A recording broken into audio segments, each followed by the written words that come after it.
Now let's move on to the next presentation. The next presentation will be given by Dr.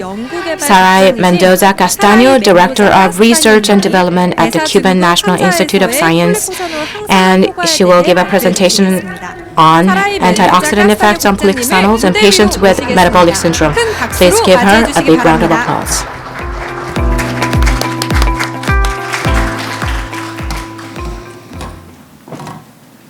Well, good morning. First, I would like to thank to Raydell for the invitation to attend to this event. It's a pleasure for me to be here and to share with you the result of a clinical trial that we conducted some years ago, and the results also were published, and that this result could be the support or to be add to the support of the clinical evaluation of to the clinical support of the research support to the new lines of investigation or research with policosanol. And I am talking about the effect of policosanol in patients with metabolic syndrome. Then, metabolic syndrome, to be in context, is a series of some metabolic alterations that together are considered at risk factor for cardiovascular disease and for diabetes. This since 1988, when for first time Gerald Reven defined metabolic syndrome as the X syndrome, and described it as the presence of diabetes and hyperlipidemia and hypertension. Several or different guidelines and different papers have been published regarding the treatment, the prevention, and the diagnosis of metabolic syndrome. And World Health Organization, the National Cholesterol Education Program, Adult Treatment Panel, the International Diabetes Federation, and the Chinese Diabetes Society has their own definition for metabolic syndrome, and they are all similar, but they are also different. For example, for the International Diabetes Federation, the most important criteria for the diagnosis of metabolic syndrome is the abdominal obesity. But for the World Health Organization, this is not that important, and for the adult treatment panel, it's just one of the 5 other risk factors that should be considered for the diagnosis of the disease. Another controversial point, for example, is related with the pathophysiology of the disease. It has been suggested that insulin resistance is the origin of the set of alterations that make up the syndrome. But taking into account the relationship between the insulin resistance and the abdominal obesity, it has also been suggested that the abdominal obesity must be considered as the main risk factor for the syndrome, and the one that could trigger the rest of alterations, such as the insulin resistance, the hyperinsulinemia, the alteration of the fibrinolysis, and the endothelial dysfunction. What is clear is that metabolic syndrome is not just a definition, it's a set of alterations that together with some genetic factors and other risk factors such as lifestyles could promote the development of the physiological alterations associated with metabolic syndrome. Then, taking into account this diverse definition and difference of terms, it was necessary to state a joint interim consensus about the definition of metabolic syndrome. And it is based on the elevated central obesity, abnormalities of glucose metabolism, elevated blood pressure, and dyslipidemia, mainly characterized mainly by high levels of triglycerides and low levels of HDL. And finally, these are the criteria for the diagnosis for metabolic syndrome, the most accepted criteria for the diagnosis. For be diagnosed, one patient should to have 3 or more of the following criteria. The elevated waist circumference, which in values that the threshold values for this parameter depends on ethnicity. The elevated triglycerides levels upper than 1.7 millimoles per liter, a reduced level of HDL in men less than 1 millimoles per liter and in women less than 1.3, elevated blood pressure or patients in treatment with antihypertensive drug, higher levels of systolic blood pressure upper than 130 millimeters of mercury or diastolic blood pressure higher than 85 millimoles per millimeters of mercury, and elevated fasting glucose levels or patient in treatment with anti-diabetic drugs. Levels of glucose, fasting glucose, higher than 5.6 millimoles per liter.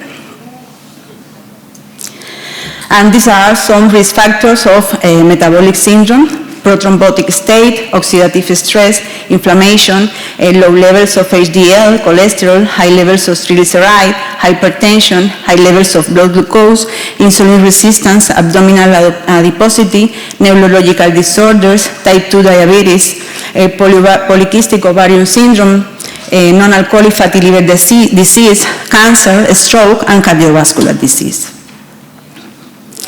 On the other hand, we have the policosanol, which is a mixture obtained from sugarcane wax, a mixture that contains 8 aliphatic alcohols. And in this mixture, each alcohol is in a very specific range, very well-defined specific range, as also the concentration, the total purity is also in a very specific range. And these ranges are reproducible from batch to batch, and that is what characterizes and what identifies the identity of the Cuban policosanol. Today, more than 200 papers have been published about policosanol, demonstrating the efficacy and safety of policosanol, including more than 100 clinical trials. And the main effects of the substance are the reduction of LDL cholesterol and total cholesterol, the increase of HDL cholesterol, and also the increase in HDL functionality, the reduction of platelet aggregation and lipid peroxidation, and the protection of vascular endothelium, and the improvement in the neurological recovery of patients who have suffered an ischemic stroke. This table summarizes the effects of policosanol. In the top of the table, the main effects of the product, which are the inhibition of platelet aggregation and the reduction of LDL cholesterol and total cholesterol, and the increase of HDL cholesterol. Also, it has some pleiotropic effects, such as the inhibition of lipid peroxidation, the proliferation of smooth muscle cells, and the improvement of atherosclerotic plate composition and its stability. Altogether, have a positive impact on endothelial function and on atherosclerotic disease.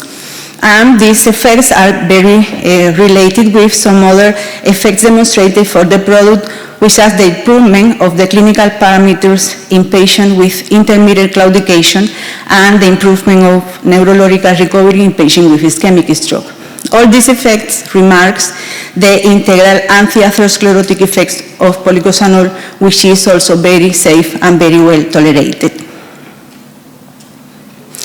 Then, considering all this background and considering the lipid-modifying effects of policosanol, as I mentioned, characterized by the reduction of the LDL cholesterol and total cholesterol and the increase of HDL, demonstrated in several clinical trials conducted in Cuba and conducted in other countries, and including a lot of subset population, considering also the reduction of the systolic and diastolic blood pressure demonstrated in clinical trials, and the antioxidant effects demonstrated for policosanol also in many clinical trials, and on the other hand, considering the risk of metabolic syndrome, including the implication of the oxidative stress on the development of the disease, this study that we will show you was conducted to evaluate the effects of policosanol on lipids profile and oxidative variables in patients with metabolic syndrome, as well as its safety and tolerability on these patients. This is the study design. It was a double-blind, randomized, placebo-controlled study. In a visit 1, patients were enrolled. 115 patients were enrolled, patients of both sexes, ages between 20 and 17 years old, with evidence of metabolic syndrome. In a visit 2, those patients who met with the inclusion criteria and without exclusion criteria were randomized in 2 parallel groups to take Policosanol 10 milligrams or placebo during 6 months. And then the groups were formed by, each group contained 50 patients, were formed by 15 patients. In this visit also was recommended to the patient a first step hypolipemic diet, and at the end of the process, 15 patients were not included in the study. Then there were conducted visits of follow-up after 1.5, 3, 4.5, 6 months on treatment, and physical examination, compliance with study drugs, and interview on adverse events were assessed in all the visits, and laboratory tests were done at baseline and after 3 and 6 months on treatment for both groups. The change on lipid, on oxidative variables were considered as the primary efficacy variables. Meanwhile, the effects on lipid profile were considered as secondary variables of efficacy, and the physical examination and the report of adverse events and the rest of the biochemical variables evaluated were considered as safety indicators. Those are the criteria for the study. I need to add only that in the enrollment criteria, the patients provide their voluntary and free informed written consent to participate in the study, which is all know is very important. And the inclusion criteria was those described in the interim definition for diabetic syndrome. In the right side, there is the exclusion criteria of the study. And well, as I mentioned, all patients that met with the inclusion criteria and without exclusion criteria were included and randomized in the study. Then those are the results of the study. The baseline characteristics of the sample are in the table. The mean age of the patients on the study were 51 years old. All the characteristics are consistent with the criteria of the study. The main risk factor in the study population were dyslipidemia, hypertension, and obesity plus overweight, and that were present in more than the 90% of the patients included in the study. And the characteristics, baseline characteristics of the patients were very well matched between groups at the beginning. It means that the results that we are going to present are related with the treatment and not to difference between groups at the beginning of the study. In line with the high incidence of hypertension in the sample of the study, the main consuming concomitant medication were antihypertensive drugs, and this fact was also well matched between groups. Those are the study withdrawals. It was a relative high number of withdrawals in the study. 38 patients abandoned the study, mainly because of protocol violation that were in non-attendance to the follow-up visits or unwillingness to follow up. And the good thing is that only 2 patients report adverse events, and the only two withdrawals were related to some adverse event. And to reduce the impact of the fact in our results, we applied the intention to treat analysis, which means that all the randomized patients were included in the analysis, and missed data was managed by simple imputation, taking the previous value forward. Those are the results on the oxidative variables. As you can see in the table, there is a significant reduction of the redox index in the patient treated with Policosanol after 6 months, and this reduction was significant versus placebo and also versus the values at baseline.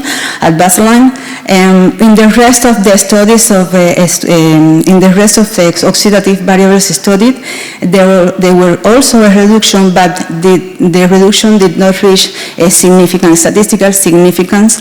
The same similarity it happens with the antioxidant enzymes.